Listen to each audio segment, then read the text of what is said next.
Hey guys, welcome back to our podcast.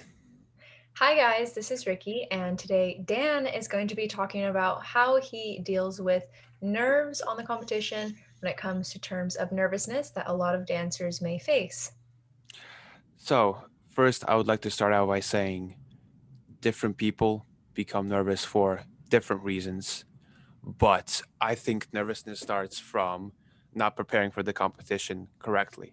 We did an episode earlier about preparing for competitions and our preparing routines, and I strongly believe that that's where the nervousness starts. You didn't prepare for the competition, or you got there late, and all of this nervousness is building up, building up, building up, and you don't perform well in the competition. So definitely take your time in preparing, even if you come to the competition the day of, have your day planned out so you are ready for the competition. Everything's done. There's nothing on your mind that you didn't do. Moving on, actual nervousness on the competition floor. I strongly believe in that you have to, not you have to, but I recommend knowing your competitors as well. We talked about this as well earlier. Knowing your competitors makes you more comfortable on the competition floor. And let's say you're going to play with the audience or play with with your competitors. It's going to feel more natural. It's going to be more fun than if you accidentally bump into your competitor and you don't know them personally. It's going to feel a little bit awkward if you bumped into your best friend on the competition floor. So definitely knowing your competitors could lower the nervousness. Um, let's say you were nervous about the steps, your actual routines. I'm sorry to tell you the truth, but you can't really change anything in the competition. Usually people perform worse in the competition than in their practice because in their practice they're more comfortable in the atmosphere.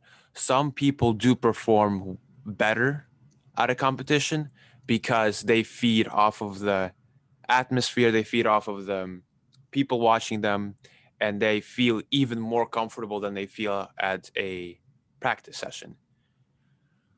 For those people, they don't change anything in the routines. The only reason why they do better is because they're putting more energy into their dancing. Their dancing just looks way more energetic. That's the only difference is. So definitely feeling comfortable on the dance floor is very important. Again, knowing your competitors and knowing that you can't change anything. While you dance, have a small, like three things to think about for each style if you're doing multiple styles like standard, rhythm, smooth, Latin. Have three things to think about for each style so your head is not overoccupied with different things that you're thinking about. Oh my God, I got to do this here, this there, this there. Have three main components. For me, it's usually musicality, presentation, and technique. Those are the three main components for mine. They're very broad, they're not very in depth. Try to stay with the music.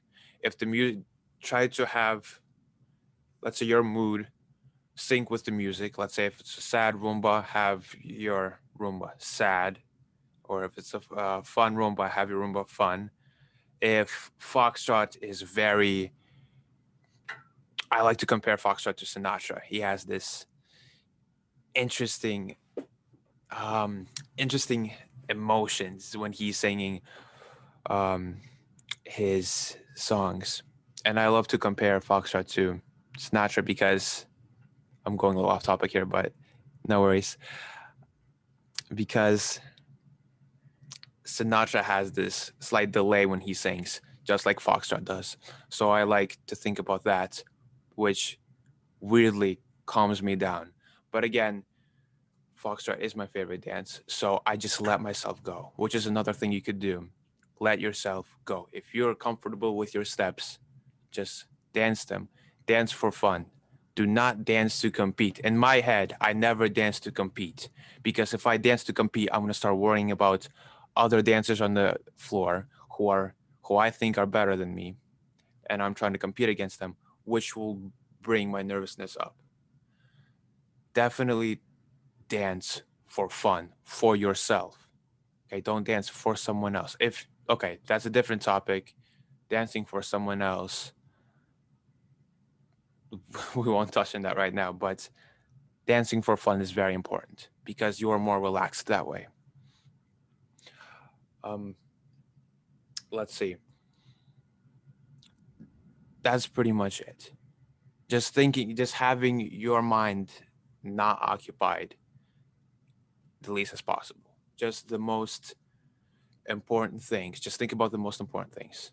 The few things that you need to think for standard walls, whatever style you're doing, just so you have some quality. It's not just straight up muscle memory, but preparing for the competition correctly and knowing your competitors and just dancing for fun.